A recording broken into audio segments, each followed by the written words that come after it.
Alright, if you thought the new Diddy documentary on Netflix was insane, buckle up, because what you watched was only the surface. The real story, the stuff Netflix slipped in between the lines, the hidden details, the offhand comments, the mistakes caught on camera, those are the pieces that completely change how you view this whole situation. Because the truth is, The Reckoning isn't just a documentary. It's a psychological breakdown captured in real time. It's a billionaire unraveling on camera without realizing the cameras are still rolling. It's old enemies resurfacing, industry secrets bubbling up, and an empire collapsing from the inside. But here's the craziest part. Most of the people who watched this documentary didn't catch the most important moments. They didn't notice the symbolism. They didn't understand the leaked footage origins. They didn't realize what certain lines actually meant. And they had no idea how coordinated and calculated some of the editing choices were. Trust me, once you see the documentary through this lens, it hits like a completely different film. So let's break it down properly. These are the 10 biggest, craziest, most revealing things you probably missed in Sean Combs' The Reckoning. Let's dive in. Netflix treats the leaked phone call like it's just another piece of evidence. But once you know the real story behind how this footage exists, it becomes one of the most shocking moments in the entire documentary. This call wasn't recorded because Diddy wanted it documented. It wasn't recorded for legal strategy. It wasn't recorded for a documentary. It wasn't recorded for a project. The camera was rolling because of a mistake. Diddy's personal trusted videographer, the guy who films everything, didn't show up that day, so his assistant sent a replacement. This replacement wasn't briefed. He wasn't paid. He wasn't under contract. And because he wasn't under contract, he owned everything he shot. Meaning, the most incriminating footage of Diddy's life, the panic, the spiraling, the emotional unraveling, the crumbling of his legal strategy, was captured by a random freelancer who legally owned it and later sold it. This wasn't a whistleblower moment. This was a freak accident. Most viewers never understood that the empire wasn't brought down by journalists, detectives, or law enforcement. It was brought down by an unpaid cameraman whose footage slipped through the cracks. That detail changes the entire feel of the documentary. It becomes a story not just of downfall,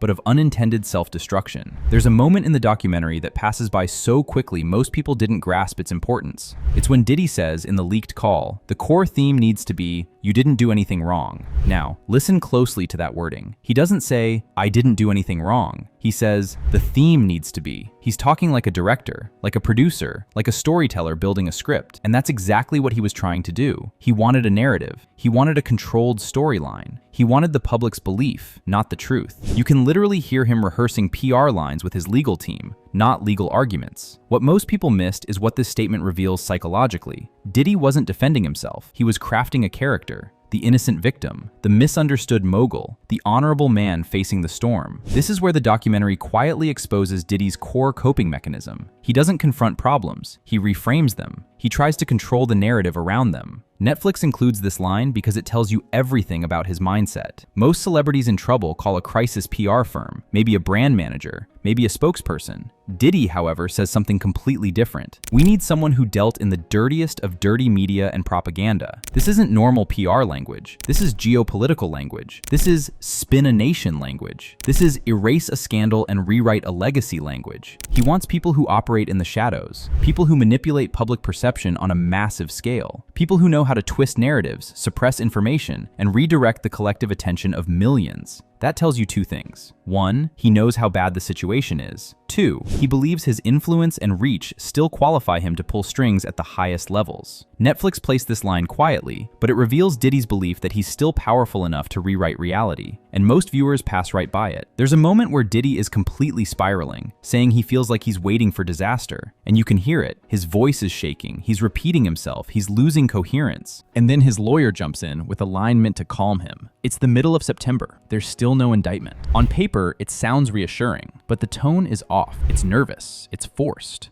It's not confident. It feels like someone trying to calm a friend down, not a legal powerhouse controlling the situation. This is where people miss the real story. His team wasn't firm, focused, or coordinated. They were just as scared as he was. Netflix didn't include this line as filler. They included it to show a power shift. This wasn't Diddy's team leading him. This was a team losing control of their client, the case, and the narrative. And that shift becomes important later, when the documentary suggests the defense was falling apart. One of the most cinematic moments in the doc is when Diddy stands in front of the demolished Bad Boy Records building, talking about how it's gone. and how it's a sign for him to move into the future. Most viewers take this scene literally. They think it happened around his legal trouble. It didn't. That scene was filmed months before everything collapsed. Netflix repositioned it to symbolize the fall of the empire. They slowed it down. They added somber music. They let Diddy's words hang in the air like a eulogy. Editors love this kind of moment, a symbolic scene that wasn't meant to be symbolic. Diddy sees the building as a sign he's leveling up. Netflix uses it to show he's losing everything. And viewers miss this because there's no timestamp. But once you understand the context, you realize Netflix used this scene like a gravestone. One of the most important narrative moments is when the narrator says, he's not asking, "Where did I go wrong?" He's asking, "How do I get out of this?" This line is huge. This gives you the psychological blueprint for Diddy's entire downfall. He never self-reflects. He never takes accountability. He never questions his own behavior. He only strategizes how to escape, how to spin, how to maintain power. This line explains why he was still partying while scandals built up, why he was still posting motivational clips while lawsuits mounted, why he was still living like nothing was wrong. Because in his mind, the problem isn't the behavior. The problem is getting caught. Most viewers missed how important this moment was. It reframes every scene before and after it. Most people assume 50 Cent is just trolling for entertainment, but in the doc, he explains exactly where their tension started, and it's way more personal than people think. He says Diddy invited him to go shopping in a way that felt like he was testing him. Testing what? Testing boundaries, testing comfort, testing compliance. The moment 50 Cent says this, it rewires the entire narrative of their rivalry. It wasn't music. It wasn't charts. It wasn't ego. It was personal discomfort. It was distrust. It was 50 seeing something behind the scenes that made him step back. Netflix included this because it gives 50 a credible foundation. It positions him not as a troll, but as someone who saw red flags early. That completely changes how viewers interpret his involvement now. People talk about the Cassie footage nonstop, but they miss why Netflix uses it the way they do. Diddy already admitted the footage was real, publicly, before the documentary came out. So Netflix uses the Cassie clip as the anchor of the entire narrative. It's the one piece of evidence that cannot be debated. It makes all the testimonies credible. It makes the allegations structurally sound. Every time the film builds intensity, they cut back to the Cassie clip. Every time you start questioning something, they remind you of the hallway incident. It's the spine of the documentary. Viewers miss how intentionally placed that footage is. It's not just a moment, it's the foundation. There is a moment where Diddy screams at his legal team, "You're not working together. We're losing." What people don't notice is what Netflix does right after that line. They cut the audio to silence for nearly a full second. No music, no room tone, just pure silence. That silence represents the collapse, the tension, the realization, the shift. Silence in documentaries is used sparingly, and only when editors want you to soak in something important. That cut tells you everything. This is the moment Diddy's team realized they are no longer controlling anything. Not the narrative, not the strategy, and not Diddy. Viewers don't catch how surgical that editing choice is. The doc ends with commentary from Rosenberg, Dame Dash, Soul, jurors, and others. And here's what viewers miss. None of them agree. Rosenberg believes 50 has been waiting decades for this moment. Dame Dash says 50 is doing nasty work, exposing another black man for a white-owned platform.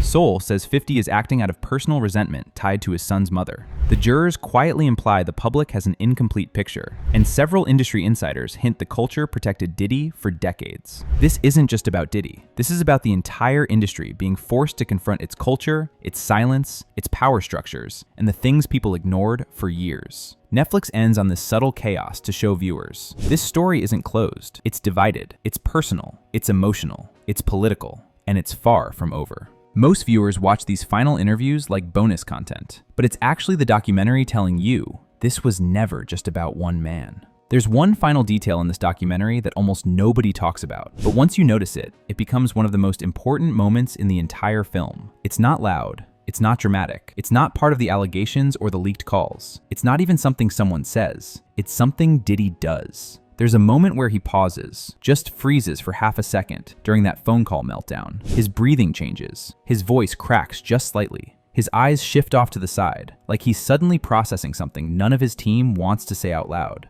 It's the moment he realizes he's not in control anymore. You can literally see it. This is a man who built a career on dominance. A man who controlled rooms, artists, companies, award shows, headlines, narratives, everything. And now he's realizing he can't control this. Not the footage, not the witnesses, not the lawyers, not the story being told about him. And Netflix doesn't highlight this moment. They don't mention it. They don't point it out. They let it sit there quietly because the visual tells its own story. It's the split second where Diddy understands that the old rules don't work anymore, that his influence doesn't matter, that the public isn't believing the narrative, that the money can't plug the holes, that the machine behind him isn't powerful enough to save him this time. It's a human moment, but also a symbolic one. It's the moment the invincible persona cracks. And if you rewatch that clip, just that small slice of the call, you'll notice the entire energy of Diddy's voice changes afterward. He's no longer the general commanding the troops. He's a man begging for solutions, pleading for unity, asking his team to figure out something he himself no longer knows how to fix. Anyway, this concludes today's video. Be sure to subscribe to LoafTube for future celebrity videos, and turn on that post notification bell so you don't miss out on any future uploads. Until then, see you in the next one.